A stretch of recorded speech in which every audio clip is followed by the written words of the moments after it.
এই শোনো না, আমাদের অন্ধবিশ্বাস চ্যানেলটি যারা এখনো সাবস্ক্রাইব করেননি প্লিজ সাবস্ক্রাইব করে দাও। আর অল্প কিছু সাবস্ক্রাইবার হলে 1,00,000 পরিবার হবে। সবাই প্লিজ সাবস্ক্রাইব এবং বেশি বেশি শেয়ার করে দাও প্লিজ। কেন, আমার রুমেই তো কে যেন রেখে গিয়েছিল, ভেবেছিলাম আম্মু বোধহয় রেখে গিয়েছে, তাই তো খেয়ে ফেললাম। স্নেহার কথায় সম্মতি জানিয়ে রাফিনও একই কথা বলল। ওদের দুজনের প্রত্যুত্তরে চিন্তার রেখা দেখা গেল সোহানা ও জাদুয়ার কপালে। তখনই স্নেহা বলে উঠল, আরে এই ছোটোখাটো বিষয় নিয়ে চিন্তা করার কিছুই নেই, হয়তো বা কাল আইসক্রিম সুলতানা ভিলায় নিয়ে আসার কথা, তোমরা জানো না? বলেই জাদুয়ার দিকে ঘুরে স্নেহা আবার বলল, আমাদের কথা বাদ দে, আগে বল তুই এই সময় এখানে কেন? তোর তো স্কুলে থাকার কথা ছিল। স্নেহার প্রশ্নে জাদুয়া বলে উঠল, আরে আমি তো আজ স্কুলেই যেতে পারিনি। কেন? জাদুয়া বাকি কথা বলার পূর্বে সোহানার ফোনের রিং বেজে ওঠার দরুন সকলের দৃষ্টি কেন্দ্রভূত হয় সোহানার পানে। সোহানার হাবভাব দেখে বোঝাই যাচ্ছে এই মুহূর্তে কার ফোন এসেছে। সকলে বুঝতে পেরে হাসি মস্করায় মেতে ওঠে সোহানাকে নিয়ে। অন্যদিকে অন্ধকারচ্ছন্ন অরণ্যের মধ্যস্থলে অবস্থিত শ্যাওলা পড়া ভাঙা বাড়িটির আগমন ঘটে হাঁচিল ও সাব্বিরের। কারণ মূলত বন্দিদশায় থাকা লোকটি নিজ মুখ খুলতে রাজি হয়েছে। ফলস্বরূপ সেখানে থাকা চেয়ারে পায়ের উপর পা তুলে আয়সী ভঙ্গিতে বসে হাঁচিল লোকটির জ্ঞান ফেরার অপেক্ষায়। প্রচণ্ড মার এবং না খাওয়ার দরুন লোকটি নিস্তেজ হয়ে মাটিতে লুটিয়ে পড়েছে। লোকটির এহেন হালাত দেখে ওখানে থাকা ছেলেদের উদ্দেশ্যে হাঁচিল বরফ শীতল ঠান্ডা পানি এনে লোকটির ক্ষতবিক্ষত হয়ে যাওয়া শরীরে নিক্ষেপের হুকুম দেওয়ার সাথে সাথে ছেলেগুলো তৎক্ষণাৎ বালতিতে করে বরফ শীতল ঠান্ডা পানি এনে নিক্ষেপ করে নিস্তেজ হয়ে যাওয়া লোকটির দেহে। নিজ শরীরে শীতল পানি অনুভূত হতেই সর্বাঙ্গ জ্বলে ওঠে মৃত্যু পায় লোকটির। ফলস্বরূপ চেতনা ফিরে পেয়ে ধীরে ধীরে নিজ নেত্রযুগল মেলে ধরে। তখনই হাঁচিল লোকটির একদম নিকটে গিয়ে মুখে থেকে চুচু জাতীয় শব্দের উৎপত্তি করে বলে ওঠে, কি বলেছিলাম না, I know how to open the mouth of lord devotees. Now tell me, কে তোকে পাঠিয়েছে আমাকে মারতে? হাঁচিলের করা প্রশ্নে লোকটি ভাঙা ভাঙা নিস্তেজ হয়ে যাওয়া কণ্ঠে ধীরে ধীরে বলে, আপনাকে মারতে আমাকে কেউ পাঠায়নি। আমাকে গাড়িতে অবস্থানরত মেয়েটিকেই মারার জন্য সুপারিশ দিয়েছে। লোকটির এহেন প্রত্যুত্তরে আশ্বাসজনিত ক্রোধান্বিত হয়ে যায় হাঁচিল। হাঁচিল কোনোভাবেই লোকটির বলা বাক্যে সত্যতা খুঁজে পাচ্ছে না। কেউ কেন জাদুয়াকে মারতে চাইবে? জাদুয়া এখানে এসেছে মাত্র কয়েক মাস হয়েছে। আর তাছাড়া ওই নিষ্পাপ মায়াবিনী অবুঝ মুখশ্রীর অধিকারিণীর সাথে কার শত্রুতা থাকতে পারে? কার বুকের পাটা এত বড় হতে পারে যে তাসওয়ার আবরার হাঁচিলের রুহুতে আঘাত আনে? তাহলে কি লোকটি মিথ্যে বলছে? নিজের এই হালাতে নিশ্চয়ই কেউ মিথ্যে বলবে না। তাহলে কে সেই ব্যক্তি যে এহেন দুঃসাহসিকতা দেখানোর সাহস করেছে? বাক্যগুলো নিজ মস্তিষ্কে আওড়াতেই হাঁচিল দাঁতে দাঁত চেপে গর্জে উঠে চিৎকার করে লোকটি থুতনি চেপে ধরে প্রশ্ন করে, হু ইজ দ্যাট বাস্টার্ড? বলো আমাকে, কে ওই কুকুরের বাচ্চা? বলছি বল, জানোয়ার শুয়ারের বাচ্চা বল। হাঁচিলের এহেন গর্জনে লোকটি নিরুত্তাপভাবে নিশ্চল হয়ে থাকবে নাই বা কেন? লোকটি যে আবার অচেতন হয়ে পড়েছে। বিষয়টি হাঁচিলের বোধগম্য হতেই ক্রোধে ফুঁসে উঠে লোকটিকে ছেড়ে হাঁচিল নিজ চুলগুলো মুষ্টিবদ্ধ করে অনবরত পায়চারি করে যায় সম্পূর্ণ কক্ষ জুড়ে। মূলত হাঁচিল নিজ ক্রোধের নিয়ন্ত্রণে আনার চেষ্টায় নিয়োজিত। কক্ষে উপস্থিত ছেলেগুলো কোনোভাবেই নিস্তেজ হয়ে যাওয়া লোকটির জ্ঞান ফেরাতে সক্ষম হচ্ছে না। ফলস্বরূপ হাঁচিল ক্রুদ্ধ হয়ে নিজ রিভলভার দ্বারা লোকটির শীর্ষ বরাবর শ্যুট করতে গেলেই সাব্বির এসে হাঁচিলের হাত চেপে ধরেই পড়ল। হাঁচিল, কাম ডাউন, শান্ত হ। সাব্বিরের বলা কথায় হাঁচিল গর্জে উঠে পড়ল, শান্ত হব কি করে সাব্বির? তুই শুনতে পাসনি কি বলেছে ওই জানোয়ারের বাচ্চা? ও জাদুয়াকেই মারতে গিয়েছিল। ওর সাহস কি করে হয় সাব্বির? কথাগুলো বলতে বলতেই হাঁচিল উন্মাদের ন্যায় আচরণ শুরু করে। আবার উত্তেজনায় বলে, সাব্বির যদি জাদুয়া ওই গাড়িতেই থাকতো তাহলে কি হতো বলতো? ওর কিছু হয়ে গেলে আমি কি করতাম বল আমাকে? ওই কুত্তার বাচ্চারে বলতে বল কে পাঠাইছে ওরে। আর তা না হলে কিন্তু আমি ওকে মেরে ফেলবো। কি করে ও কিছু না বলে সেন্সলেস হতে পারে সাব্বির? কি করে? হাঁচিলের এহেন অস্থিরতায় সাব্বির হাঁচিলকে শান্ত করার উদ্দেশ্যে বলে, হাসিল দেখ, এই মুহূর্তে আমাদের আসল কালপ্রিট অবধি নিয়ে যাওয়ার একমাত্র মাধ্যম হচ্ছে এই লোকটি। তুই যদি ক্রোধের বশে একে কিছু করে ফেলিস তাহলে এতে ক্ষতি আমাদেরই হবে। আর তাছাড়া যে জাদুয়াকে মারতে চেয়েছে সে কিন্তু তার কার্য হাসিলে ব্যর্থ হয়েছে। আই এম শিওর সে দ্বিতীয়বারের মতো আবারও ট্রাই করবে একই কাজ করার। তাই তার পরিকল্পনায় সফল হওয়ার পূর্বে আমাদের তাকে ধরতে হবে। আর আসল কালপ্রিটকে ধরতে এই লোকটাকে আমাদের বাঁচিয়ে রাখতে হবে। এটা ভুলে গেলে চলবে না। হাসিল আমাদের শত্রু, কিন্তু অনেক চালাক। একে ছাড়া কিন্তু আমরা এখন অবধি অন্য কোনো ক্লু খুঁজে পাইনি। সাব্বিরের বলা কথা হাসিলের নিকট যুক্তিযুক্ত মনে হতেই নিজ ক্রোধ সংবরণ করে ওখানে উপস্থিত ছেলেদের উদ্দেশ্যে বলে, যা করার দরকার তাই কর তোরা। যে কোনো মূল্যে এর জ্ঞান ফেরা। জ্ঞান ফিরতে একটু খাইয়ে দাইয়ে খাতির যত্ন করিস যাতে একটু শক্তি ফিরে পাই পরবর্তী প্রশ্নের উত্তর দেওয়ার জন্য। বলে হাসিল ও সাব্বির বেরিয়ে পড়ে সেখান থেকে। ধরণীর বুকে আগমন ঘটেছে আধারে। আধার যা উজ্জ্বলতাকে নিমেষেই গ্রাস করে নেয় নিজের অতল গ্রহরে। তাই আমরা অন্ধকারকে ভয় পাই, কিন্তু কজনই বা বোঝে এই অন্ধকারের আগমন না ঘটলে ওই দূর অম্বরে চাঁদের দেখা মিলত না নক্ষত্রদের দেখা। কখনো কি ভেবে দেখেছ অন্ধকারচ্ছন্ন অম্বরটিতে চন্দ্র নক্ষত্রের সন্ধির সৌন্দর্যতা কতটা মনোমুগ্ধকর? ওই অন্ধকারচ্ছন্ন আকাশের এক ফালি চন্দ্রই যথেষ্ট অম্বরটির বুক আলোকিত করার। উদাহরণস্বরূপ তাসওয়ার আরব্রার হাসিল নামক কাঠখোট্টা পুরুষটি, যার জীবনটাই ছিল অন্ধকারে আবৃত, যেথায় আলোয় ঝলকানি ছিল না বিন্দু পরিমাণ, ছিল না কারোর জন্য মায়া মোহব্বত। হঠাৎ এক ষোড়শী কন্যার আগমনে কেমন এলোমেলো করে দিল অন্ধকারচ্ছন্নয় আবৃত থাকা হৃদয়হীন পুরুষটির জীবন। আধারে ঘিরে থাকা অম্বরটি বুকে চন্দ্রের আগমন যেমন আলো ছড়ায়, ঠিক তেমনি জাদুয়া নামক ষোড়শী কিশোরী কন্যাটিও আলোকিত চন্দ্রের ন্যায় নিজ পদচরণ ফেলে হৃৎপিণ্ড নেই দাবি করা পুরুষটির পক্ষে। কি অদ্ভুত তাই না? অন্ধকারে যার বসবাস, এক ফালি চন্দ্র তার জন্য নিবাস। বন্দিদশায় থাকা লোকটির মুখ হতে শোনা বাক্য হাসিলকে অস্থির করে তুলেছে সম্পূর্ণরূপে। বারবার তার নিকট মনে হচ্ছে জাদুয়া নামক ছোট্ট প্রাণীটিকে নিজ বক্ষের সাথে একদম মিশিয়ে নিতে, যাতে কারোর নজর না পড়ে ওই পবিত্র অবয়বটিতে। কারণ তার দিকে নজর দেওয়ার হক যে শুধুমাত্র তার। সে তো লিখে দিয়েছে জাদুয়াকে তার নামে। তাহলে কি করে কারোর দুঃসাহস হতে পারে তার থেকে তার রুহুকে ছিনিয়ে নেওয়ার পরিকল্পনা করা? যেই দুঃসাহসিকতা দেখিয়েছে হাসিল তাকে ছাড়বে না।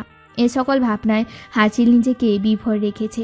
নিজ গাড়িতে বসে জাদুয়ার কক্ষের জানালার পানে এক ধ্যানে চেয়ে। সেই কখন হাসিল সুলতানা ভিলার সামনে নিজ গাড়িতে বসে আছে তার কোনো ইয়াত্তা নেই। সে নিজ মনকে শান্ত করতে ব্যস্ত। কারণ এই মুহূর্তে যদি সে ভিলায় প্রবেশ করে তাহলে দিক বেদিক শূন্য হয়ে সকলের সামনে জাদুয়াকে নিজ বক্ষে পিষে ফেলবে। এই মুহূর্তে এই ধরনের কোনো কাজ হাসিল করতে চাচ্ছে না। তাই অপেক্ষা সকলের খোমরণ। রাত প্রায় অনেকটাই গড়িয়েছে। বিয়ের আয়োজন উপলক্ষে এখনও অবধি সুলতানা ভিলায় অবস্থিত গুরুজনদের নেত্রে ঘুমের আনাগোনা নেই। তারা নানা ধরনের আয়োজনে মূলত ব্যস্ত সময় পার করছে, কিন্তু ছোট্ট সদস্যগণ ঘুমিয়ে পড়েছে অনেক আগে। আজ তাদের অবস্থান সোহানার কক্ষে। সকলকে হাসি মশকরার মধ্যেই গভীর ঘুমের অতলে নিজেদের সমর্পণ করেছে অনেক আগে। প্রায় অনেকটা সময় অতিবাহিত হওয়ার পর ক্লান্ত হয়ে ঘুমোতে চলে যায় নির্ঘুমরত সকলে। মুহূর্তেই পুরো সুলতানা ভিলা জুড়ে বিরাজমান হয় নিস্তব্ধতা। নিস্তব্ধতায় ঘিরে থাকা ভিলায় প্রবেশ করে হাসিল। নিজের বক্ষের অস্থিরতা নিয়ে ধীর পায়ে এগিয়ে যায় জাদুয়ার কক্ষের দিকে। আজ যে তাকে না দেখলেই নয়, নিঃশ্বাস আটকে যাবে হাসিলের ওই মুখটি একবার দর্শন না করলে। জাদুয়ার কক্ষের সামনে এসে দরজা খুলতেই সম্পূর্ণ খালি ঘর পরিলক্ষিত হয় হাসিলের দৃষ্টিতে। ফলস্বরূপ এই ভ্রুগুলো কুঁচকে আসে তার। তখনই মনে পড়ে যায় জাদুয়ার বলা সোহানার কক্ষে ঘুমানোর কথা। বিগ্রানো মেজাজ হাসিল চলে যায় সোহানার কক্ষের উদ্দেশ্যে। দরজার সামনে পৌঁছে ধীর হাতে দরজাটি খুলতে রুমে থাকা ফেইরি লাইটের আলোতে পরিস্ফুটিত হয় তিনটি আদলের অবয়ব। কাঙ্ক্ষিত আদলটি দৃষ্টিতে পরিস্ফুটিত হতেই ভয়ঙ্কর ক্রোধে সম্পূর্ণ কায়া জ্বলে ওঠে হাসিলের। নেত্রযুগল ধারণ করে রক্তিম বর্ণ। কারণ মূলত রাফিনের জাদুয়াকে ঘুমের ঘোরে আষ্টে পিষ্টে জড়িয়ে ধরে ঘুমিয়ে থাকা। ক্রোধান্বিত পদচারণে চলে যায় হাসিল একদম জাদুয়ার নিকটে। মনে তো চাচ্ছে তার ওই ঘুমন্ত গাধা মেয়েটিকে উঠে ইচ্ছে মতো পেটাতে। কি করে গাধাটাকে অন্যকে নিজের শরীর স্পর্শ করতে দেয়? তাকে স্পর্শ করার অধিকার তো শুধু এই তাসওয়ার আবরার হাসিলের। কথাগুলো চিন্তা করে হাসিল রাফিনের পানে ভ্রুকুটি করে তাকিয়ে থাকে। আর বেশি কোনো চিন্তা না করে হাসিল রাফিনকে জাদুয়ার থেকে এক ধাক্কায় সরিয়ে দেয়। প্রচণ্ড ঘুমের অতলে ডুবে থাকার দরুন রাফিন একটু নড়াচড়া করে ফের ঘুমিয়ে যায়। হাসিল হিংসার বশীভূত হয়ে ধীর হাতে জাদুয়াকে নিজ কোলে উঠিয়ে চলে যায় নিজ কক্ষের উদ্দেশ্যে। জাদুয়া সে তো এতটাই ঘুমে বিভোর হয়ে আছে যে আন্দাজও করতে পারল না তার সাথে ঠিক কী হচ্ছে। নিজ কক্ষে প্রবেশ করে হাসিল ধীর হাতে শুইয়ে দেয় জাদুয়াকে তার পালঙ্কে। ঘুমের ঘরে জাদুয়া হাসিলের শক্তপোক্ত হাতটি নিজ কোমল ছোট্ট হাত দ্বারা শক্ত করে চেপে ধরে বিড়াল ছানার ন্যায় নিশ্চিন্তে বিচরণ করে ঘুমের রাজ্যে। তার এহেন কর্মে গম্ভীর হাসিল হেসে উঠে একটু শব্দ করে। হাসিলের এহেন রূপ দেখা সত্যিই দুষ্কর। মুখে হাসি রেখা ঝুলিয়ে হাসিল জাদুয়ার অতি নিকটে গিয়ে গ্রীবাটি নুইয়ে কর্ণ বরাবর মুখ রেখে হিসিয়ে বলে ওঠে, নিদ্রাদের শেহজাদি বেঁচে গেলেন আজ আমার হাত থেকে। বিশ্বাস করুন, আজ আপনার এই ছোট্ট হাত দুটো আপনাকে বাঁচিয়ে দিল। আর তা না হলে আপনার শরীরে লেগে থাকা অন্য কারো স্পর্শের শোধ আমি কড়াই গণ্ডায় বুঝে নিতাম। বলেই হাসিল নিজ গ্রীবাদেশ উঠিয়ে নিজ নেত্র তাক করে জাদুয়ার পানে। কি প্রশান্তিতে বন্ধ করে আছে ওই নেত্র যুগল। এত আদুরে কেন লাগছে তাকে হাসিলের নিকট? কেন মনে চাচ্ছে এই নিদ্রার শেহজাদিকে ঘুম থেকে তুলে নিজ বক্ষের সাথে পিষে ফেলতে? কেন মনে চাচ্ছে নিজ স্পর্শ দ্বারা ওই বেয়াদব পিচ্ছি রাফিনের স্পর্শগুলোকে মুছে দিতে? নিজের সকল চিন্তার মধ্যে হাসিল নিজ প্যান্টের পকেট থেকে ছোট্ট একটা বাক্স বের করে তার ভেতরে থাকা ডায়মন্ডের লকেট বের করে নিজে হাতে দিয়ে দৃষ্টি তাক করে ঘুমন্ত জাদুয়ার পানে।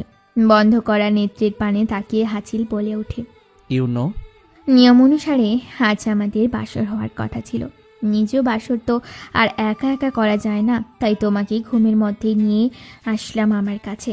অ্যান্ড আই প্রমিস, খুব জলদি তুমি সজ্ঞানে আমার বউ রূপে প্রবেশ করবে আমার কক্ষে। জানো তো, বাসর রাতে বউকে কিছু গিফট করতে হয়, তাই আমার দেওয়া তোমার প্রথম উপহার তোমার জন্য। বলেই ধীর হাতে হাসিল জাদুয়াকে লকেটটি পরিয়ে দিয়ে ফের কর্ণ বরাবর মুখ নিয়ে বলে ওঠে, আমার দেয়া প্রথম গিফট।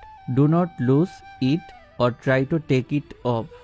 কথাগুলো বলেই হাসিল নিজ নেত্র তাক করে জাদুয়ার ঘুমন্ত নেত্রে। ফলস্বরূপ কোনো এক অজানা মোহে নিজেকে সমর্পণ করে নিজ ওষ্ঠযুগল ধীরে ধীরে এগিয়ে নিয়ে নিজ অধরের প্রথম স্পর্শ এঁকে দেয় জাদুয়ার বন্ধ থাকা আঁখি যুগলে। ফলস্বরূপ কেঁপে ওঠে হাসিল, নড়ে ওঠে জাদুয়া। অন্ধকারকে নিজ আলোয় আলোকিত করে ধরণীর বুকে আগমন ঘটেছে প্রভাতে। নিজ অলসতায় আলমোড়া ভেঙে নিদ্রাদের থেকে নিজেকে ছুটিয়ে নেত্র মিলে ধরে জাদুয়া। ঘুমু ঘুমু নেত্রে ওয়াশরুম থেকে ফ্রেশ হয়ে বেরোতেই তার দৃষ্টিতে নজর হয় নিজ কক্ষ। তৎক্ষণাৎ জাদুয়ার মস্তিষ্ক সজাগ হয়ে প্রশ্ন আসে, আমি না কাল সোহানা আপুর রুমে ছিলাম, এখানে কি করে আসলাম? নিজ মনে প্রশ্নগুলি আউড়িয়ে অবাকতার রেস কাটিয়ে দ্রুত চলে যায় সোহানার কক্ষের উদ্দেশ্যে। সোহানার কক্ষে পৌঁছানো মাত্রই জাদুয়ার চক্ষু চড়ক কাজ হয়ে যায়। রাফিন তার সর্বাঙ্গ কাদা মাটি মেখে শুয়ে আছে বারান্দার ফ্লোরে। বারান্দায় দরজা খোলা থাকা দরুন সর্বপ্রথম রাফিনকে নজরে পড়ে জাদুয়ার। রাফিন এহেন হালাতে জাদুয়া চিৎকার দিয়ে রাফিন বলে ডেকে ওঠে।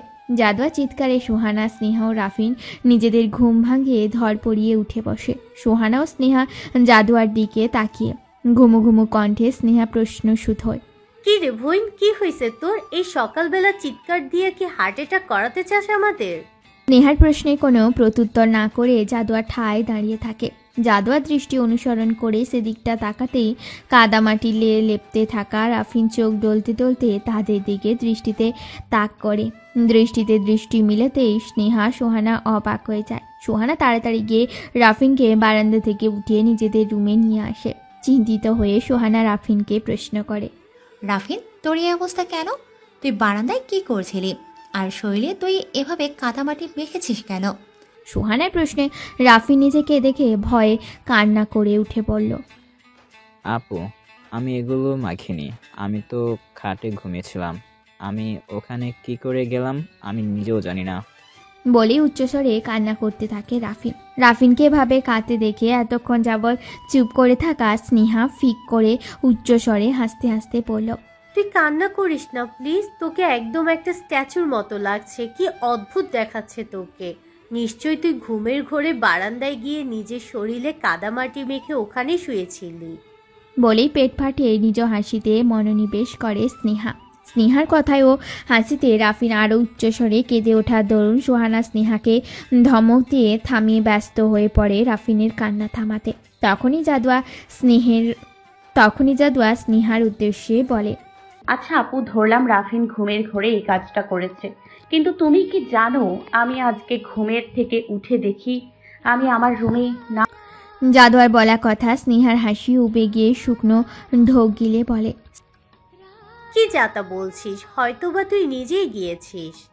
স্নেহার কথায় প্রত্যুত্তরে জাদুয়া দৃঢ় কণ্ঠে বলে, আপু বিশ্বাস করো, আমি নিজ থেকে যাইনি, আমি এখানেই তোমাদের সাথে শুয়েছিলাম। জাদুয়ার করা প্রত্যুত্তরে স্নেহা ভয় পেয়ে সোহানার পানে দৃষ্টি তাক করে বলে, শুনেছিলাম বিয়ে উপলক্ষে জিনদের নজর পড়ে কনের উপর, কিন্তু এখন তো দেখছি কনে ঠিক আছে, কিন্তু জিনের নজর পড়েছে আশেপাশের মানুষের উপর। কথাটি বলা শেষ করতে স্নেহার নজর পড়ে জাদুয়ার বুক থেকে জল জল করে ওঠা কোনো বস্তুর ওপর। সেখানটায় ভালো মতো নজর দিতেই চোখ পরিলক্ষিত হয় গলায় থাকা ডায়মন্ডের লকেটটির ওপর। তৎক্ষণাৎ স্নেহা খাটের উপর বসা অবস্থা থেকে উঠে জাদুয়ার নিকট এসে লকেটটি নিজ হাতে দিয়ে ছুঁয়ে প্রশ্ন করে, কি রে, এটা তো কাল রাতেও তোর গলায় দেখিনি, এটা কখন পরলি আর কবে কিনলি এত সুন্দর লকেটটা? স্নেহার করা প্রশ্নে জাদুয়া চমকিত হয়ে নিজ গলার নজর দিতেই পরিস্ফুটিত হয় জল জল করার লকেটটি। জাদুয়ার ভয় পেয়ে চিন্তিত হয়ে বলল, বিশ্বাস করো আপু, এটা আমি পড়িনি, আমি জানিও না এটা কখন আমার গলায় আসছে। এবার জাদুয়ার কথায় সকলে ভয় পেয়ে যায়। তাহলে কি সত্যি সত্যি জিন এই কাজগুলো করছে? নিজেদের মনে এহেন উদ্ভট প্রশ্ন আউড়িয়ে তিনজনই দ্রুত পদাচরণ করে ফেলে সকল বিষয়গুলি জানানোর উদ্দেশ্যে।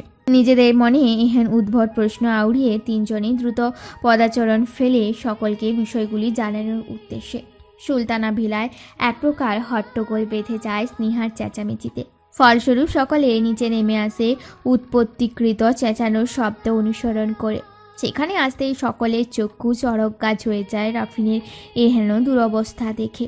রাগান্বিত হয়ে আয়েশা খান ছেলেকে নিজের কাছে টেনে নিয়ে প্রশ্ন করেন, নিজের বাদরামি কবে কমাবি? সকাল সকাল কি হালাত বানিয়েছিস নিজের? আয়েশা বেগমের কথার পৃষ্ঠে সুলতানা খানও রাফিনকে উদ্দেশ্য করে বলে, দাদু ভাই, নিজের এই অবস্থা করেছো কেন? সকলের করা প্রশ্নের ধাঁচে রাফিন হু হু করে কেঁদে ওঠে।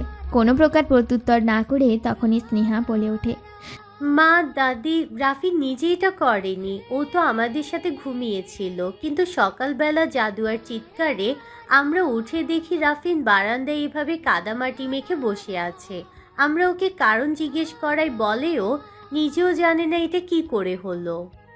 স্নেহার কথায় সোহানা ও জাদুয়া সম্মতি জানায়। তখনই স্নেহা আবার বলে ওঠে, আম্মু বিশ্বাস করো, আমার মনে হয় জিন এটা করেছে।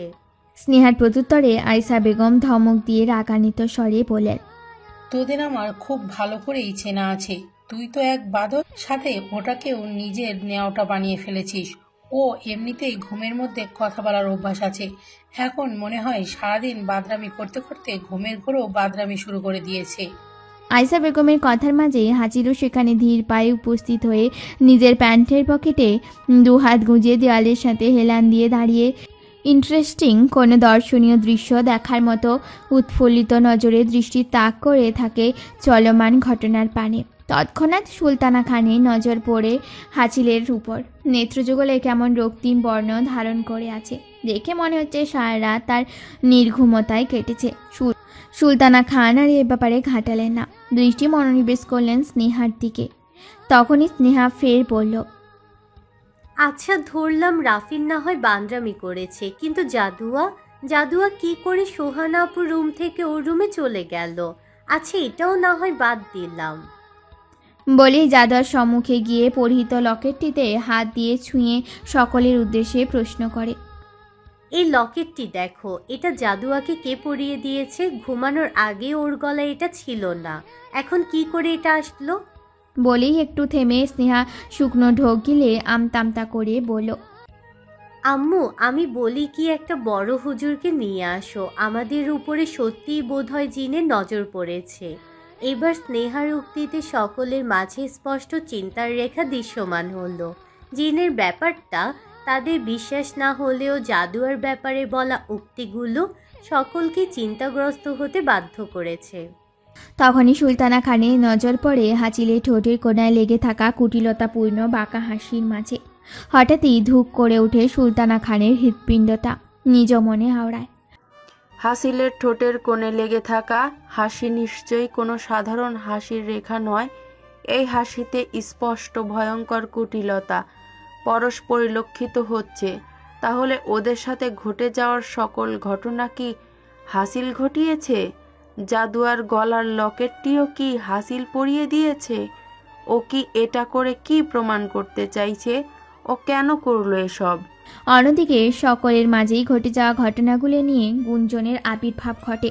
তাই সুলতানা খান নিজে চিন্তায় ইতি টেনে হাঁচিলের পানে বাঁকা দৃষ্টি নিক্ষেপ করে সকলের উদ্দেশ্যে বলেন, জাদুয়ার গলায় লকেটটি আমিই পরিয়ে দিয়েছি। ও ঘুমিয়েছিল তাই আর ডাকিনি।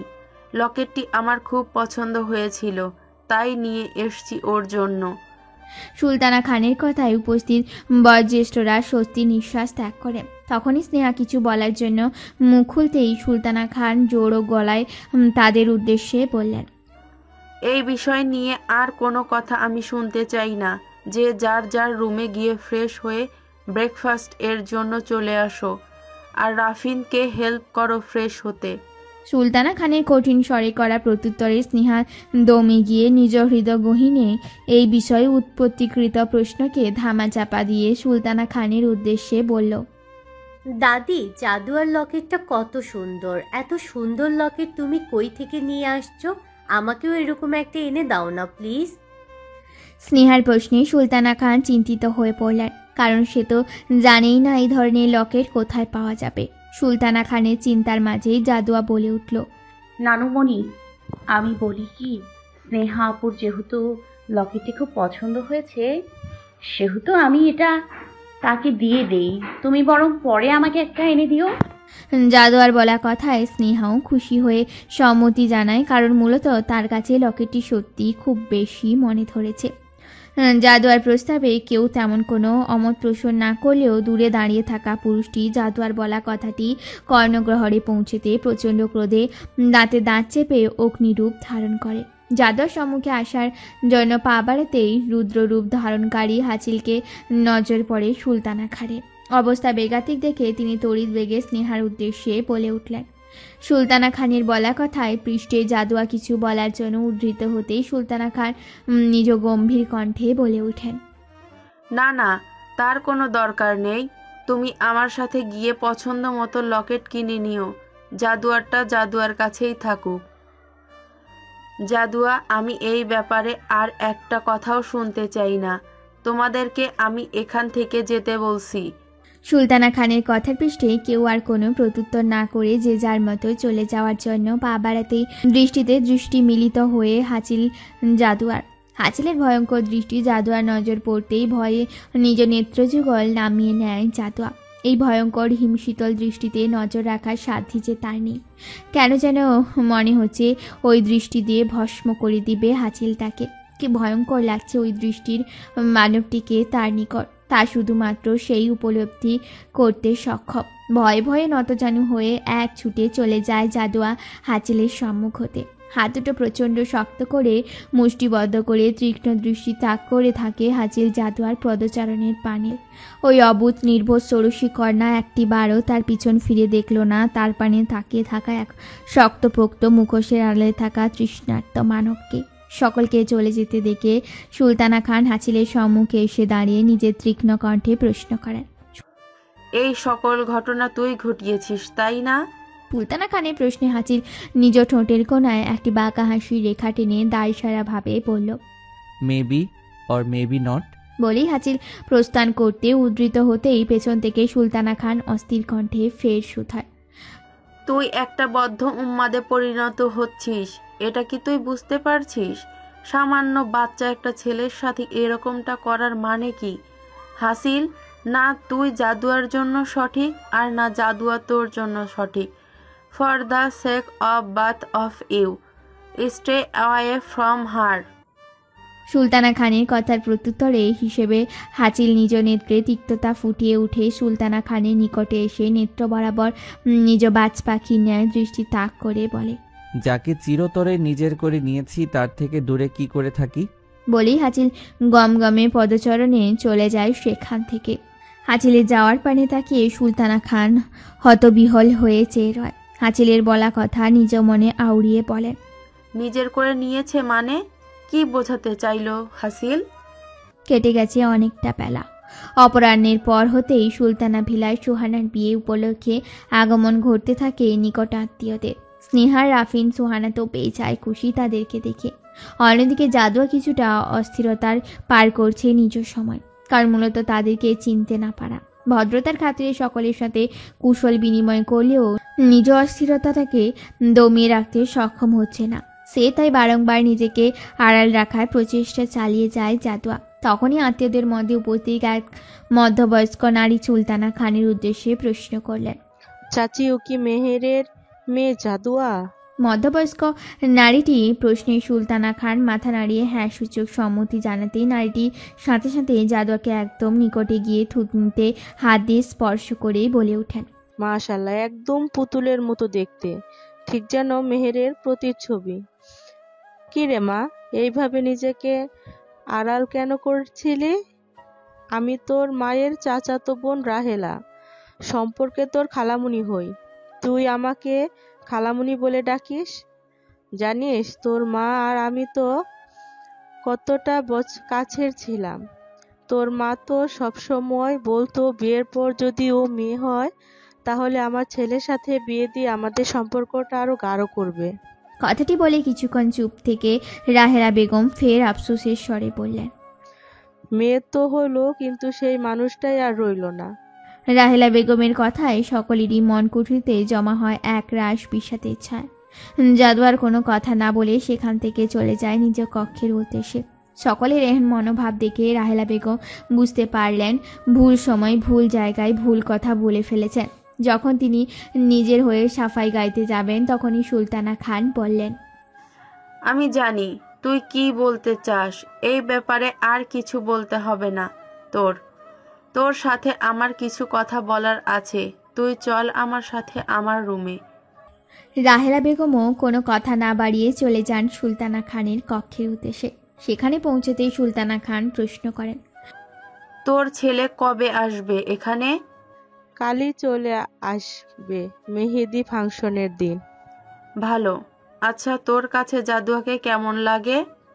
সুলতানা খানের কথার মর্মার্থ বুঝতে না পেরে রাহেলা বেগম বললেন, আমার কাছে তো জাদুয়াকে ভীষণ ভালো লেগেছে। কি মিষ্টি একটা মুখ, মায়াতে পরিপূর্ণ। রাহেলা বেগমের প্রত্যুত্তরে সুলতানা খান একটা স্বস্তির নিঃশ্বাস ত্যাগ করে বললেন, রাহেলা, আমি চাই জাদুয়াকে তুই তোর ছেলে সাজিদের বউ কর। তুই তো জানিস তোর ছেলেকে আমার খুব পছন্দ, তাই জাদুয়ার জীবনসঙ্গী হিসেবে ওকে আমার আদর্শবান মনে হয়েছে। সুলতানা খানের প্রস্তাবে রাহেলা বেগমও খুশি হয়ে যান। মূলত তিনিও জাদুয়াকে দেখেই নিজ পুত্রের বধূ হিসাবে বাছাই করেছেন। কিন্তু রাহেলা বেগম কিছু একটা ভেবে সুলতানা খানকে উদ্দেশ্য করে বললেন, চাচি, আমিও চাই জাদুয়াকে নিজের পুত্রবধূ রূপে, কিন্তু ও তো এখন অনেক ছোট। রাহেলা বেগমের প্রশ্নের প্রত্যুত্তরে সুলতানা খান বললেন, সেটা আমিও জানি। বিয়ে আমি এখনই দেওয়ার কথা বলছি না। আমি চাই কাল তোরা তোর পুরো পরিবার এসে জাদুয়াকে আংটি পরিয়ে সাজিদের বাগদত্তা হিসেবে স্বীকৃতি দেয়। বিয়ে না হয় জাদুয়ার 18তম জন্মদিনের পরই হবে। জাদুয়া কি রাজি হবে? নিশ্চিত হবে। আমি জানি আমার নাতনি আমাকে নিরাশ করবে না। সুলতানা খানের কথা প্রত্যুত্তরে রাহেলা বেগম সায় জানিয়ে বলেন, ঠিক আছে, তাহলে আমিও আমার পরিবারের সকলকে জানিয়ে দিচ্ছি। অন্যদিকে জাদুয়া নিজ হৃদগহীনে বিষণ্ণতার রেখা চাপিয়ে মন মরা হয়ে অম্বরের পানে চেয়ে বসে আছে নিজ ব্যালকনিতে। রাহেলা বেগমের কথায় দরুন হঠাৎই আজ ওই মা নামক প্রাণীটিকে যে খুব দেখতে ইচ্ছে করছে তার। একবারই হাত দুটি দিয়ে ছুঁয়ে দেখার তীব্র ইচ্ছে সৃষ্টি হচ্ছে তার মনে। মা শব্দটি কত ছোট, তাই না? কিন্তু এর বিশালতা সম্পর্কে ধারণা ঠিক কজনই বা রাখতে পারে। ধরনীতে আল্লাহ তাআলা প্রদত্ত সর্বশ্রেষ্ঠ উপহার হচ্ছে মা। মা যার না থাকে সেই বোঝে মা হারানোর যন্ত্রণা। মাকে তো জাদুয়া সেই কবেই হারিয়েছে, এখন আর ওই তীব্র যন্ত্রণাটুকু আর অনুভূত হয় না। এটা হয়তো পরম করুণাময় রবের প্রদত্ত কোনো নিয়ামত। না হলে কি করে আমরা তাকেও ভুলে থাকি, যাকে ছাড়া কোনো এক সময় নিজ অস্তিত্ব টিকে থাকা দায় মনে হতো। আমরা কষ্ট ভুলে যাই, যন্ত্রণা ভুলে যাই, ভালোবাসার মানুষকে ছাড়া থাকাও শিখে যাই। শুধু ভুলতে পারি না পছন্দের মানুষের সাথে কাটানো স্মৃতিটুকু। এই স্মৃতিটুকু মন খারাপের কারণ হয়ে দাঁড়ায়, কিন্তু তাতে কোনো ব্যথা অনুভূত হয় না, হয় শুধু আফসোস, হাহাকার। ঠিক তেমনি মায়ের কথা বলায় জাদুয়ারও আজ ভীষণ খারাপ লাগছে মা নামক বিশালতায় ঘিরে থাকা মানবিনীর জন্য। নিজ অস্থিরতায় কাটানো মুহূর্তেই জাদুয়া কক্ষে আগমন ঘটে সুলতানা খানের। সুলতানা খানকে দেখে জাদুয়া নিজ মনের খারাপ লাগাটুকু ধামাচাপা দিয়ে মুখে হাসির রেখা ফুটিয়ে প্রশ্ন করে, মামুনি তুমি এখানে কিছু বলবে? জাদুয়ার করা প্রশ্নে সুলতানা খান বড় একটা নিঃশ্বাস ত্যাগ করে বললেন, জাদুয়া, আমি যদি তোর ভালোর জন্য কিছু করতে চাই তাতে কি তুই রাগ করবি? সুলতানা খানের এহেন প্রশ্নে জাদুয়া তৎক্ষণাৎ কাছে গিয়ে তার হাত দুটো নিজ হাতের অন্তরালে নিয়ে বলে, অবশ্যই না। আমি জানি আমার নানুমণি কখনোই আমার জন্য খারাপ কিছু চাইবে না, তাই রাগ করার কোনো প্রশ্নই আসে না। জাদুয়ার করা প্রত্যুত্তরে সুলতানা খান নিশ্চিন্ত হয়ে বললেন, জাদুয়া, আমি কাল তোর রাহেলা খালামণির ছেলের সাথে আপাতত তোর আংটি বদল করে রাখতে চাচ্ছি। তোর 18 বছর পূর্ণ হতেই বিয়েটা সেরে ফেলবো। সুলতানা খানের কথায় জাদুয়া হতবিহ্বল হয়ে তার হাত ছেড়ে দূরে গিয়ে দাঁড়িয়ে প্রশ্ন করে, কেন নানুমণি? আমি কি তোমাদের খুব জ্বালিয়ে ফেলেছি? খুব কি বোঝা হয়ে গিয়েছি যে এত তাড়াতাড়ি আমাকে তোমাদের থেকে দূরে পাঠানোর আয়োজন করে ফেলছো? জাদুয়ার করা প্রত্যুত্তরে সুলতানা খানের বক্ষপিঞ্জরটা কেঁপে ওঠে, যার দরুন তিনি তড়িৎ বেগে জাদুয়ার সম্মুখে এসে হাত দুটো চেপে ধরে বললেন, এগুলো তুই কি বলছিস সোনা? তুই যা ভাবছিস এরকমটা নয়। আমি যা করতে চেয়েছি তা শুধুমাত্র তোর ভালোর জন্য, বিশ্বাস কর। আমি নিজেও তোকে নিজ থেকে এত দ্রুত আলাদা করতে চাই না। শুধুমাত্র কিছু কারণে তোর বিয়েটা আমি ঠিক করছি। আর তাছাড়া তোকে তো এখনই পাঠাচ্ছি না। তোর 18 বছর হতে তো এখনো অনেক দেরি। আচ্ছা বাদ দে, তোর যদি এই বিয়েতে অমত থাকে তাহলে করতে হবে না তোর বিয়ে। কিন্তু তারপরেও তুই নিজেকে বোঝা বলিস না? তুই আমার মেহেরের একমাত্র মেয়ে। কি করে তোর জীবনটা আমি অন্ধকারে ঠেলে দেই বলতো? তাই তো তোকে দ্রুত কারো নামের সাথে বেঁধে দিতে চেয়েছিলাম। সুলতানা খানের শেষ বলা কথাগুলো কেমন আজব ঠেকলো জাদুয়ার নিকট। কথাগুলো বুঝতে না পেরে প্রশ্ন করলো, নানুমণি তুমি ঠিক কি বলতে চাইছো? সুলতানা খান জাদুয়ার করা প্রশ্ন এড়িয়ে গিয়ে বললেন, কিছু না, তুই চিন্তা করিস না। আমি তোর শরীরে একটা আঁচও পড়তে দিব না। তুই নিশ্চিন্তে থাক। এই বিয়েটা যখন তুই করতে চাচ্ছিস না, সেহেতু আমি ওদেরকে না বলে দিব। বলেই মলিন মুখ নিয়ে সুলতানা খান জাদুয়ার কক্ষ ত্যাগ করার উদ্দেশ্যে পা বাড়াতেই জাদুয়ার নিকট সুলতানা খানের মলিন মুখটি দৃষ্টিগোচর হতেই সে বলল, নানুমণি তোমার যা ভালো মনে হয় তুমি তাই করো, আমার এতে কোনো আপত্তি নেই। জাদুয়ার কথা সুলতানা খানের কর্ণে প্রতিধ্বনিত হওয়ার সাথে সাথে তিনি উৎফুল্লিত হয়ে একদম নিকটে এসে জাদুয়ার ললাটে আদরের স্পর্শ দিয়ে বলেন, আমি জানতাম সোনা তুই আমাকে নিরাশ করবি না। বিশ্বাস রাখ আমার ওপর। যা হবে তা তোর কল্যাণকরই হবে। জাদুয়া সুলতানা খানের কথায় সায় জানাতেই হাসি মুখে সুলতানা খান প্রস্থান করে জাদুয়াকে কক্ষ হতে। সুলতানা খান কক্ষ হতে বের হতে জাদুয়ার কেমন অদ্ভুত অনুভূতি হয় নিজ পক্ষে। কেন যেন তার মনে অনুভূত হচ্ছে আগামীকালের দিনটি তার জন্য মোটেও শুভকর সাব্যস্ত হবে না। জাদুয়ার এহেন চিন্তার খানিকক্ষণ বাদে তার কক্ষে আগমন ঘটে স্নেহা, রাফিন ও সোহানা। সকলে উৎফুল্লিত হয়ে জাপটে ধরে জাদুয়াকে। সকলের মাঝে সোহানা বলে ওঠে, তাহলে বল কেমন ফিল হচ্ছে তোর? আমার পরের সিরিয়ালটা যে তোরই আসলে। আমি না বিশ্বাসই করতে পারছি না দাদি এত দ্রুত তোর বিয়ের পরিকল্পনা করে ফেলবে। সোহানার কথার প্রেক্ষিতে স্নেহা শুধায়, ঠিক বলেছ আপু, আমারও না কেমন সন্দেহ সন্দেহ হচ্ছে দাদির এত তাড়াহুড়া দেখে। আচ্ছা, দাদির এত তাড়াহুড়া করার কারণ হাসিল ভাইয়া না তো? স্নেহার বলা কথায় জাদু অবাক হয়ে প্রশ্নবিদ্ধ চাহনি তাক করতেই সোহানা তৎক্ষণাৎ স্নেহার কথার পৃষ্ঠে তাকে চোখ রাঙানো দেখিয়ে বলে ওঠে, আল্লাহর দোহাই লাগে বই, তুই তোর খারিপ মন্ডটারে আর খাটাস না, এটাকে একটু বিশ্রাম নিতে দে। সোহানার কথার মর্মার্থ উপলব্ধি করে স্নেহা নিজ অস্ত্রে তালা ঝুলিয়ে ঠায় দাঁড়িয়ে থাকে সেখানটায়। স্নেহার এহেন হালাতে সোহানা একটা দীর্ঘশ্বাস ত্যাগ করে মুখে হাসি রেখা ফুটিয়ে জাদুয়াকে উদ্দেশ্য করে বলে, ওর কথা বাদ দে তো। আচ্ছা, তুই তো নিশ্চয়ই সাজিদ ভাইয়াকে দেখিসনি, তাই না? জানিস উনি কিন্তু বেশ সুদর্শন পুরুষ। দাঁড়া, তোকে তার ছবি দেখাচ্ছি, যদিও তুই কাল তাকে এমনিতেই দেখতে পাবি। তারপরও আগে দেখলে তো আর দোষের কিছু নেই। নিজের হবুবরকে দেখে না হয় সারা রাত তাকে নিয়ে স্বপ্নের রাজ্যে বিচরণ করিস। সোহানার কথায় জাদুয়া লাজুকতার ন্যায় মিয়ে গিয়ে আমতা আমতা করে বলল, থাক না আপু, এখন দেখার কি আছে, কালই না হয় ওনাকে দেখবো। জাদুয়ার এরূপ প্রত্যুত্তরে স্নেহার সোহানা হো হো করে হেসে উঠে জাদুয়াকে আলতো করে ধাক্কা দিয়ে সমস্বরে বলে ওঠে, ও হো হো হো, ওনাকে?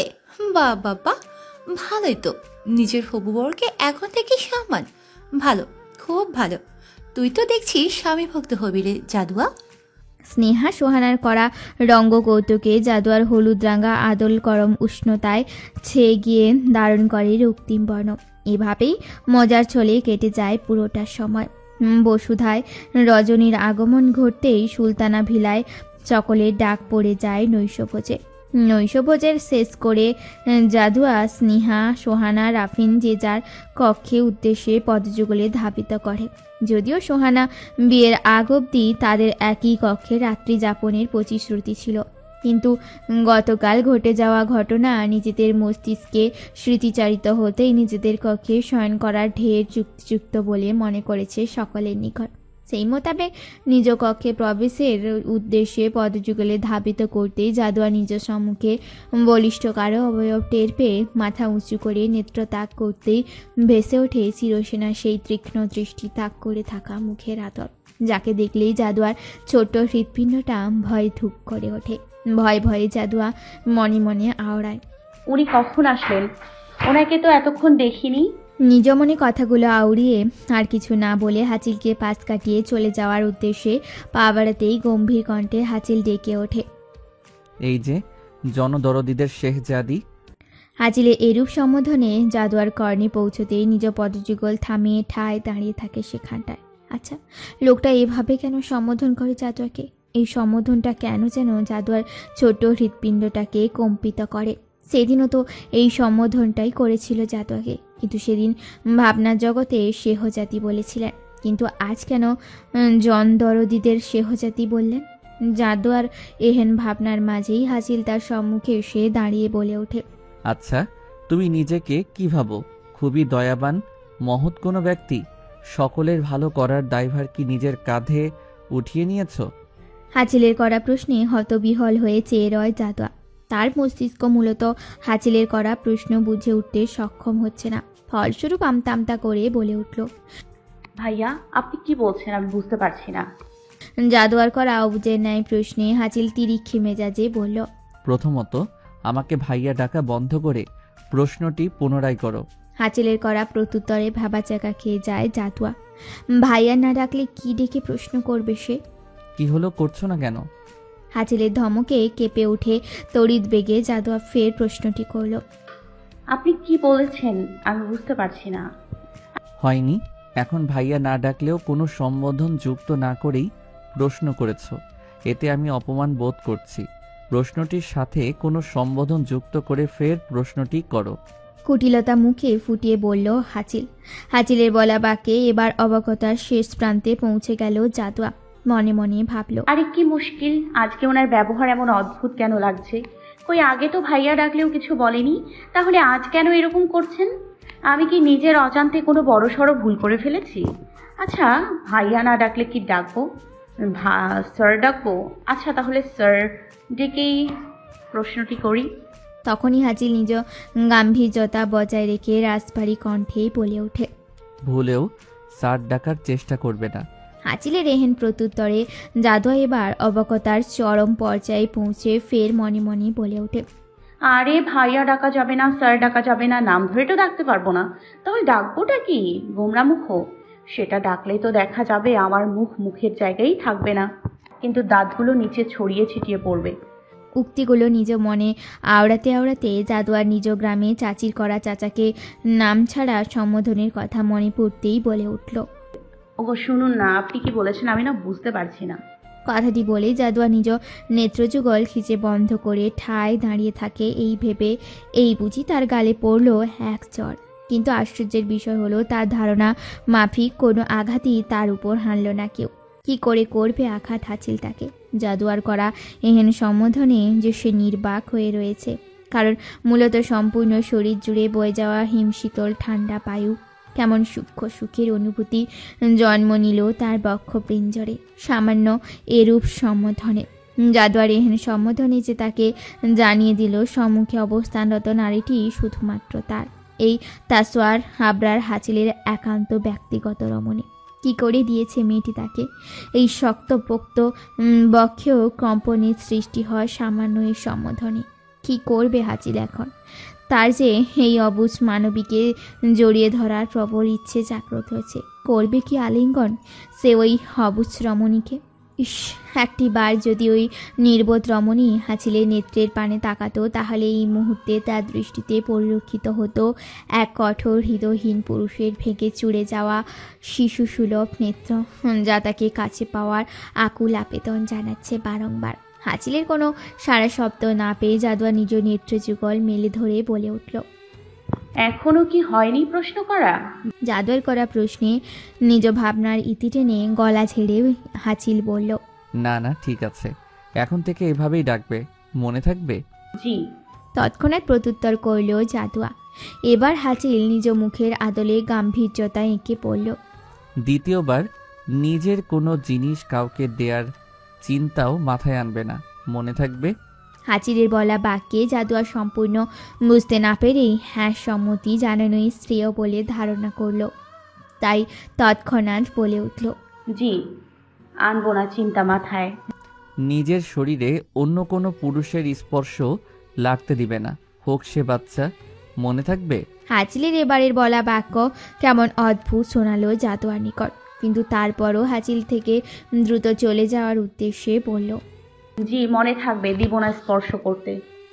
হাঁচিল ফের বলল, মেহমান থাকা অবধি মাথার ঘুমটা 1 সেকেন্ডের জন্যেও যেন না পড়ে, আর অবশ্যই যতদিন মেহমান আছে ততদিন নিজ রুম লক করে ঘুমাবে, মনে থাকবে? সবকিছু বোধহয় জাদুয়ার মাথার উপর দিয়েই নিক্ষিপ্ত হয়েছে, কিন্তু তারপরেও সে হাঁচিলের সকল আদেশই সম্মতি জানালো। ফলস্বরূপ হাঁচিল জাদুয়ার একদম নিকটে এসে তার ললাটে লেপ্তে থাকা কেশ রাশিগুলো নিজ হাতে তর্জনী আঙুল দ্বারা খুবই সন্তপর্ণে গুঁজে দেয় জাদুয়ার কর্ণের পেছনে। হক চুকিয়ে যায় জাদুয়া হাঁচিলের এহেন কর্মে। ফলশ্রুতিতে থরথর করে কেঁপে ওঠে তার সর্বাঙ্গ। নিজ ললাটে প্রথমবারের মতো কোনো পুরুষের এহেন আদরের স্পর্শে জাদুয়ার এহেন হালাতে মুচকি হেসে জাদুয়ার কর্ণ বরাবর নিজ ওষ্ঠ দিয়ে হিসিয়ে বলে উঠে হাঁচিল, যা যা বলেছি তা অক্ষরে অক্ষরে পালন করো মেয়ে। যদি আমার দেয়া আদেশের বিন্দু পরিমাণ নড়চড় হয়, তাহলে বিলিভ মি, তোমাকে যতটুকু সময় আমি দিতে চেয়েছি তার বিন্দু পরিমাণ সময়ও তুমি পাবে না। এতে ক্ষতি কিন্তু তোমারই হবে, কারণ আমি কাছে টেনে নিলে এর থেকেও ভয়ঙ্করভাবে কেঁপে উঠবে তুমি। বলে হাঁচিল প্রস্থান করে সেই স্থান থেকে। জাদুয়া এখনও ঠাঁই সেখানটাতেই দাঁড়িয়ে। সব কিছু কেমন তার নিকট অবাস্তব মনে হচ্ছে। এসব কি বলে গেল এই স্বল্পভাষী পুরুষটি? স্বল্পভাষী?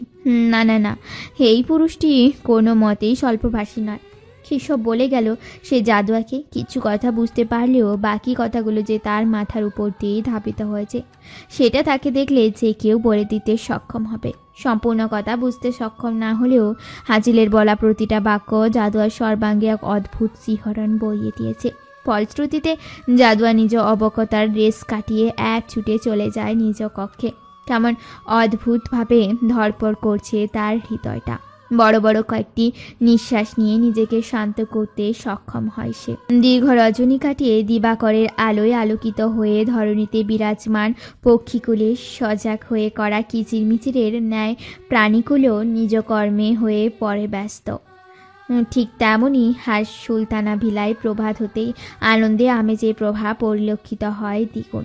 কারণ মূলত সোহানার মেহেদি অনুষ্ঠানের সাথে সাথে জাদুয়ার আংটি বদলের আয়োজন।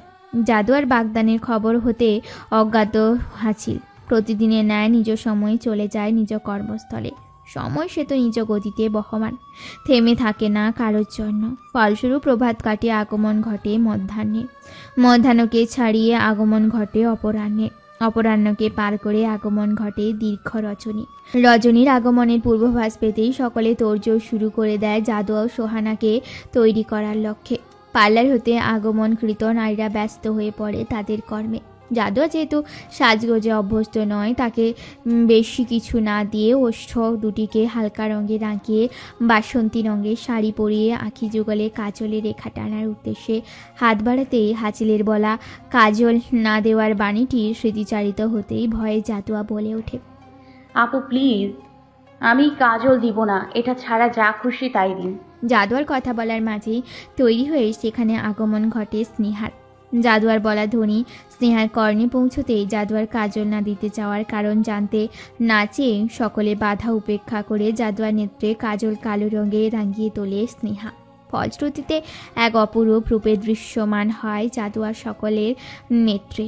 কি স্নিগ্ধ, কি পবিত্র, কি মোহনীয় লাগছে তাকে, তা কেবল তাকে পরিদর্শনকারী মানবকুলই বলতে পারবে। নিজ গাত্রে জড়িয়ে রাখা বাসন্তী রঙের শাড়িটিও যেন আরও আলোকিত করে তুলেছে তার হলুদ ফর্সা মুখের আদলটিকে। স্নেহা একধানে জাদুয়ার পানে চেয়ে বলে উঠলে, মাশাল্লাহ জাদুয়া, কি অপরূপ লাগছে তোকে। সাজিদ ভাইয়া তো পুরোই ফিদা হয়ে যাবে তোরই নজর কাড়া রূপে। স্নেহার কথায় জাদুয়া লজ্জায় রাঙা হয়ে হিজাব পরে তৈরি হয়ে নেয় সম্পূর্ণরূপে। স্নেহা যদিও জাদুয়াকে আজ হিজাব পরতে নিষেধ করেছিল, কিন্তু হাচিলের দেয়া হুমকি নিজ মস্তিষ্কে সচল করে পরে নেয় হিজাব। যদিও জাদুয়া কখনো মাথায় ঘোমটা ছাড়া কারোর সম্মুখে যায়নি। নিজে সকলে ডাক পড়তে স্নেহা জাদুয়াকে নিয়ে পা বাড়ায় নিচে যাওয়ার উদ্দেশ্যে। কারণ সকলের সম্মতিতে জাদুয়ার বাগদানের পরপরই শুরু হবে সোহানার মেহেদির আনন্দ অনুষ্ঠান। সিঁড়ি দিয়ে নামার সময় সকলের নেত্রে পরিলক্ষিত হয় জাদুয়া। উপস্থিত সকল মানবী জাদুয়ার প্রশংসায় পঞ্চমুখ করে তোলে তাকে। জাদুয়াকে পরিলক্ষিত হওয়ার সাথে সাথে সুলতানা খানের নেত্রে ভেসে ওঠে নিজের মেয়ের মুখের প্রতিচ্ছবি। ফলস্বরূপ গড়িয়ে পড়ে দুফোঁটা অশ্রুকণা নিজ নেত্রে হতে। সন্তর্পণে গড়িয়ে পড়া অশ্রুটুকু মুছে সামনে এগিয়ে গিয়ে জাদুয়ার মুখের আদলটি নিজ হাতের অন্তরালে নিয়ে ললাট বরাবর রেখে দেয় আদরের স্পর্শ। জাদুয়ার হাত দুটো টেনে নিয়ে জাদুয়াকে বসানো হয় সাজিদের সম্মুখ বরাবর। সাজিদ সে তো বাকরুদ্ধ হয়ে দৃষ্টি তাক করে আছে তার সামনে উপস্থিত মানবিনীর পানে। কি মায়াবতী লাগছে মেয়েটিকে তার নিকট। হঠাৎ বাগদানের কথায় সে কিছুটা অপ্রসন্ন হলেও এই মুহূর্তে জাদুয়াকে দেখার পর হতে মায়ের প্রতি নিজ মনের অন্তরালে হতে কৃতজ্ঞতা প্রকাশিত হচ্ছে তার। জাদুয়া সে এখনও নতজানু হয়ে রয়েছে, কেন যেন খুব অস্বস্তি বোধ করছে তার নিকট। নিজের অস্বস্তিকে কাটানোর জন্য অনবরত নিজ হাতের অন্তরালে পেঁচিয়ে যাচ্ছে নিজের পরিহিত শাড়ির আঁচলটি। তখনই সুলতানা খান সাজিদের দিকে আংটি বাড়িয়ে দেয় জাদুয়াকে পরানোর উদ্দেশ্যে। সাজিদ হাসি মুখে আংটিটা নিয়ে নিজ হাত বাড়িয়ে দেয় জাদুয়ার হাত বাড়িয়ে দেওয়ার অপেক্ষায়, কিন্তু তখনও জাদুয়া ঠায় নতজানু হয়েই বসে রয়। নিজ মনে সৃষ্ট অস্থিরতায় সে বিচরণ করছে এক অন্য রাজ্যে। জাদুয়াকে হাত বাড়িয়ে দিতে না দেখে সুলতানা খান জাদুয়াকে ডেকে উঠতেই নিজ সম্বিত ফিরে পায় জাদুয়া। নিজ নেত্রের সম্মুখে সাজিদকে আংটি নিয়ে হাত বাড়িয়ে রাখতে দেখে আমতা আমতা করে কাঁপা কাঁপা হাত বাড়িয়ে দেয় সাজিদের উদ্দেশ্যে। স্নেহা সোহানা সহ সকলেই উৎফুল্লিত নয়নে চেয়ে রয় তাদের পণে আংটি বদলে শুভক্ষণ নিজেদের আঁখি যুগলের ধারণ করার আশায়। জাদুয়াকে হাত বাড়াতে দেখে সাজিদ নিজ আদলে হাসি রেখা ফুটিয়ে জাদুয়ার হাতে স্পর্শ করে আংটি পরানোর উদ্দেশ্যে হাত বাড়াতেই অনিমন্ত্রিত অতিথির ন্যায় এক শক্ত হাতের মানব নিজ হাতে সর্বশক্তি দিয়ে মুষ্টিবদ্ধ করে নেয় সাজিদের জাদুয়াকে স্পর্শ করে থাকা হাতটি। ফলস্বরূপ কটমটিয়ে শব্দ করে ভেঙে যায় শক্ত মুষ্টিতে থাকা হাতটি। যন্ত্রণায় চিৎকার করে ওঠে সাজিদ। তখনই সকলের নেত্রে পরিস্ফুটিত হয় ক্রোধের রৌদ্ররূপ ধারণকৃত হাচিল। সুলতানা খানের নজর হাচিলের উপর পড়তেই ধুক করে উঠে তার বক্ষপিঞ্জর। হাসিল এখানে কেন? ওর তো এই মুহূর্তে এখানে উপস্থিত হওয়ার কথা নয়। এই সকল ভাবনার মধ্যে তার কর্ণে ভেসে আসে সাজিদের করা আর্তনাদ। মুহূর্তেই নিজ ধ্যান ভেঙে দ্রুত চরণে চলে যায় হাচিলের সম্মুখে। জাদুয়ার সে তো সব কিছু ভুলে হাচিলকে নিজ দৃষ্টিতে পরিলক্ষিত হওয়ার সাথে সাথে ভীতুগ্রস্ত কাঁপা কাঁপা দুহাতে নিজ আঁখি যুগল চেপে ধরে ঠায় দাঁড়িয়ে থাকে, যেন তার কাজল রাঙা আঁখি কোনো রূপেই হাচিলের দৃষ্টিতে পরিস্ফুটিত না হয়। অন্যদিকে সুলতানা খানও সাজিদের পুরো পরিবার হাচিল থেকে তাকে ছাড়ানোর চেষ্টায় নিয়োজিত, পরন্তু কোনো ক্রমেই তারা সাজিদের হাত হাচিলের হাত শক্ত মুষ্টি হতে ছাড়তে সক্ষম হচ্ছে না। অন্যত্রে সাজিদ নিজের হাতের যন্ত্রণায় পাগল প্রায় হয়ে যাওয়ার উপক্রম। ফলশ্রুতিতে সুলতানা খান চিৎকার করে হাচিলের হাত থেকে সাজিদের হাত টানতে টানতে বলে ওঠে, হাসিল, এটা কোন ধরনের অসভ্যতা? তুই শুধু শুধু কি করে কাউকে এভাবে আঘাত করতে পারিস? এক্ষুনি ছাড় বলছি ওকে। সুলতানা খানের বলা বাক্য হাচিলের কর্ণে প্রতিধ্বনিত হওয়ার সঙ্গে সঙ্গে আগ্নেয় লাভার ন্যায় জ্বলে ওঠা নেত্রে তার দিকে দৃষ্টি তাক করতেই সুলতানা খান হাচিলের হাত ছেড়ে ঠায় দাঁড়িয়ে পড়ে। এটা সে কাকে দেখছে? এতটা হিংসাত্মক চাহনি কি করে হতে পারে কারো? কই, এত বছরে হাচিল এহেন দৃষ্টিতে তার পানে একবারও তাকায়নি। তাহলে আজ কেন? তাহলে কি সে জাদুয়ার ভালো চাইতে গিয়ে হাচিলের সঙ্গে নাইনসাফি করে ফেলল? সুলতানা খানের এহেন ভাবনার মাঝে হাচিল ক্রুদ্ধ কণ্ঠে গর্জে উঠে বলল, ছেড়ে দিব? কাকে? যে এই তাসাওয়ার আবরার হাসিলের ব্যক্তিগত রমণীর হাত স্পর্শ করার দুঃসাহসিকতা দেখায় তাকে? হাচিলের বলা তীরের ন্যায় বাক্যে সুলতানা ভিলায় উপস্থিত সকল প্রাণী হতবিহল হয়ে চেয়ে রয় তার পানে। সকলের মধ্যে সৃষ্টি হয় এক অনাকাঙ্ক্ষিত গুঞ্জনে জাদুয়াকে ঘিরে। সুলতানা ভিলায় আগমনরত প্রতিটা মানুষ জাদুয়াকে দেখে দেখে নিজেদের মধ্যেই বলে, এই তাহলে তাসওয়ার আবরার হাচিলের ব্যক্তিগত নারী। অন্যদিকে হাচিলের বলা বাক্যটি জাদুয়ার কর্ণে পৌঁছতে দৃষ্টি হতে হাত নামিয়ে অবাক নেত্রে হাচিলের পানে চেয়ে মনে মনে বলে, কি বলছেন উনি? ব্যক্তিগত রমণী কে? আমি? কেন বলছেন সে এরকমটা? জাদুয়ার ভাবনার মধ্যে সাহিল খান হাচিলের সম্মুখে এসে দাঁড়িয়ে বলে ওঠে, হাসিল, তোর এসব বলার কোনো মানই হয় না। তুই ছাড়া সাজিদের হাত আর জাদুয়ার কারো ব্যক্তিগত রমণী নয়। ব্যক্তিগত নারী যদি সে কারো হয়ে থাকে তবে সেটা আজ আংটি বদলের পর সাজিদের হবে। তুই জাদুয়াকে পছন্দ করিস সেটা তো আগে কখনো বলিসনি, তাই এখন সিন ক্রিয়েট করার কোনো মানই হয় না। সাহিল খানের কথা হাচিল সাজিদের হাত ছেড়ে ছিটকে ফেলে নিজের প্যান্টের পকেটে দুহাত গুঁজে সটান হয়ে দাঁড়িয়ে সাহিল খানের উদ্দেশ্যে গম্ভীর আওয়াজে বলে, পছন্দ? কে? আমি? একদমই না। তাহলে কেন করছিস এসব? কেন জাদুয়াকে নিজের ব্যক্তিগত রমণী হিসেবে দাবি করছিস? অবাক হয়ে প্রশ্ন করলেন সাহিল খান। নিজ গাম্ভীর্যতা বজায় রেখে হাচিল বলল, cause she is my wife. আমার বউ হয় ও। বউ শব্দটি জাদুয়ার কর্ণে প্রতিধ্বনিত হওয়ার সাথে সাথে হৃৎপিণ্ডটা কেঁপে উঠে সর্বাঙ্গে কম্পনের সৃষ্টি হয়ে যায় তার। অবাক নেত্রে অবুজের ন্যায় তাকিয়ে থাকা জাদুয়া এই মুহূর্তে বলা বাক্যটি উচ্চারণকৃত ব্যক্তিটির পানে। এই একটি শব্দ সুলতানা ভিলায় উপস্থিত সকলের মাথায় বজ্র ফেলে দেয় ন্যায় সব ব্যস্ত হলো। হতবিহল হয়ে চেয়ে রইল সকলে হাচিলের পানে। নিজের অবাকতা কাটিয়ে সুলতানা খান বলে উঠলেন, কি আজে বাজে কথা বলছিস হাসিল? এটা কোনো মজার বিষয় না। সুলতানা খানের বলা কথায় হাচিল তাচ্ছিলের ভঙ্গিতে বলল, কে বলেছে আপনাকে আমি মজা করছি? বলেই হাচিলের সাথে আগমনকৃত সাব্বিরের থেকে তাদের বিয়ের সকল কাগজপত্র নিয়ে সুলতানা খানের দিকে ছুঁড়ে দেয় হাচিল। বিয়ের সকল প্রমাণ দেখে উপস্থিত সকলে বাকরুদ্ধ হয়ে চেয়ে রয় জাদুয়ার পানে। ভয়ে জাদুয়ার কলিজা শুকিয়ে যাওয়ার উপক্রম। তার মস্তিষ্ক কোনোভাবেই বিয়ের ব্যাপারটি মেনে নিতে সক্ষম হচ্ছে না। নিজ মনে আওড়াতে থাকে কবে বিয়ে হলো তাদের। তখনই জাদুয়ার স্মৃতিতে ভেসে ওঠে সেদিনের কিছু পেপার সাইন এবং কবুল বলার ঘটনা। তাহলে সেদিন উনি আমার মিথ্যে বলে বিয়ে করেছেন, কেন করলেন সেই রকমটা? এই সকল বাণী নিজ মনে আউড়িয়ে ভয় কেঁপে ওঠে জাদুয়া। তখনই সুলতানা খান জাদুয়াকে উদ্দেশ্য করে অসহায় কণ্ঠে বলেন, এসব কি জাদুয়া? তুই তো একবারও আমাকে বলিসনি তোদের বিয়ের কথা।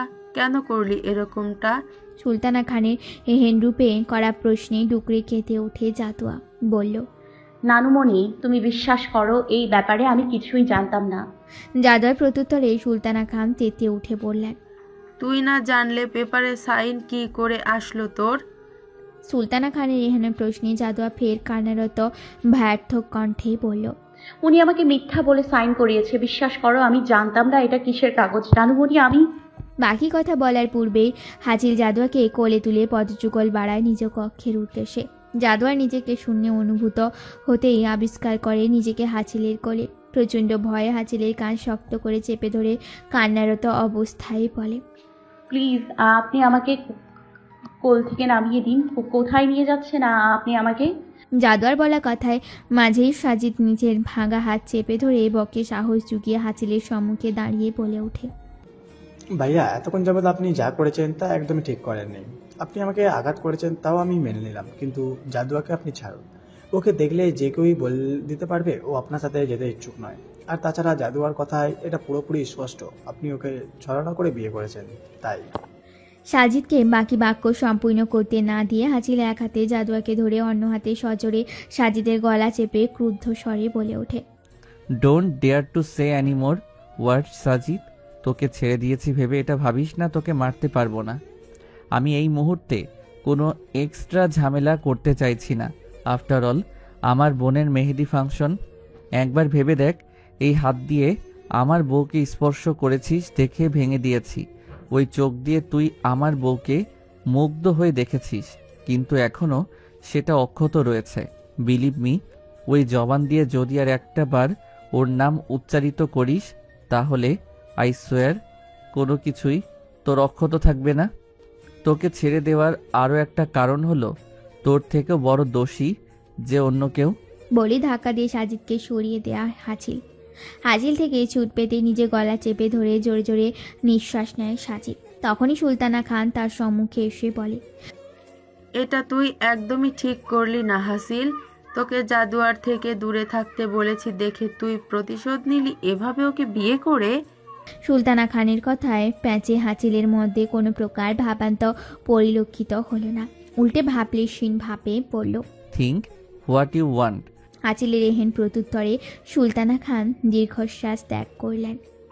ঠিক আছে, যা ঘটানোর তা ঘটিয়েছিস, এখন জাদুয়াকে ছেড়ে দে। বিয়ে যখন করেই ফেলেছিস তখন আর তোদের আলাদা করব না। কিন্তু জাদুয়া এখনো অনেক ছোট, ওর প্রাপ্তবয়স হওয়া অবধি অপেক্ষা কর। সুলতানা খানের বলা বাক্যে হাজিল নিজ অধরে কুটিলতার হাসি ফুটিয়ে পড়ল। তোমার কেন মনে হলো আমি তোমার কথা মতো আমার বউকে রেখে চলে যাব? বউ আমার, তাই সিদ্ধান্ত আমারই থাকা উচিত। বলে জাদুয়ার পানে দৃষ্টি তাক করে ফের বলল, তাছাড়া তারও যে শাস্তি পাওয়া বাকি আছে। বলেই সকলের কথা উপেক্ষা করে হাজিল জাদুয়াকে নিয়ে পদচারণ ফেলতেই এতক্ষণ যাবৎ নিশ্চুপ হয়ে থাকা জাদুয়ার শাস্তির কথা কর্ণপাত হতেই ভয়ে আর্তনাদ করে কোলের মধ্যেই ছটপট করে বলে ওঠে, আমাকে ছাড়ুন প্লিজ, আমি আপনার সাথে যাব না। প্লিজ আমাকে ছাড়ুন। জাদুয়াকে এভাবে ছটপট করতে দেখে হাজিল রক্তিম হয়ে যাওয়া নেত্রে ভয়ঙ্করভাবে তার পানে তাকাতেই অবচেতন ব্যক্তির ন্যায় শান্ত হয়ে রইল জাদুয়া হাজিলের কোলে। পেছন হতে ডাকা কারোর শব্দই হাজিল ভ্রুক্ষেপ না করে জাদুয়াকে নিয়ে প্রস্থান করে নিজ কক্ষে। হাজিলের পিছু পিছু সুলতানা খান যাওয়ার উদ্দেশ্যে পা বাড়াতেই সাহিল খান তার সম্মুখে এসে দাঁড়িয়ে প্রশ্ন করে, মা, হাসিল তোমাকে জাদুয়ার ব্যাপারে বলেছিল? সাহিল খানের প্রশ্নে সুলতানা খান আমতা আমতা করে বলেন, বলেছিল। তাহলে তুমি এই ব্যাপার আমাদের থেকে গোপন কেন রাখলে? আর তুমি হাসিলকে কেন জাদুয়ার থেকে দূরে থাকতে বলছো? মা, আমি জানি না হাসিল জাদুয়াকে পছন্দ করার কথা কেন স্বীকার করে না, কিন্তু ওর দৃষ্টিতে জাদুয়ার প্রতি ভালোবাসা পরিলক্ষিত হয় স্পষ্টভাবে। সেটা নিশ্চয়ই তোমার দৃষ্টিতে ধরা পড়েছে, তাহলে কেন? সাহিল খানের করা প্রশ্নে সুলতানা খান কোনো প্রকার প্রত্যুত্তর না করে ঠায় দাঁড়িয়ে থাকে। সুলতানা খানের এহেন নিশ্চুপতা দেখে সাহিল খান ফের বললেন, মা, হাসিল কখনো আজ অব্দি কারো কাছে কিছু চায়নি, কিন্তু জাদুয়ার কথা তোমায় বলেছে, পরন্তু তুমি ওকে জাদুয়ার থেকে দূরে থাকতে বলেছো। কেন মা, কেন? আমাকে তো তুমি ওর এরূপ কঠোর হয়ে যাওয়ার জন্য সর্বদা দোষারোপ করেছো, তাই না? তাই আজ যখন আমার ছেলের নয়নে জাদুয়ার জন্য ভালোবাসা বুঝতে পেরেছি, সেহেতু আমি চাইবো না তুমি জাদুয়াকে ওর থেকে দূরে সরাও, কারণ এই মেয়েই পারবে আমার কঠোর হৃদয়ের ছেলেকে সামলাতে।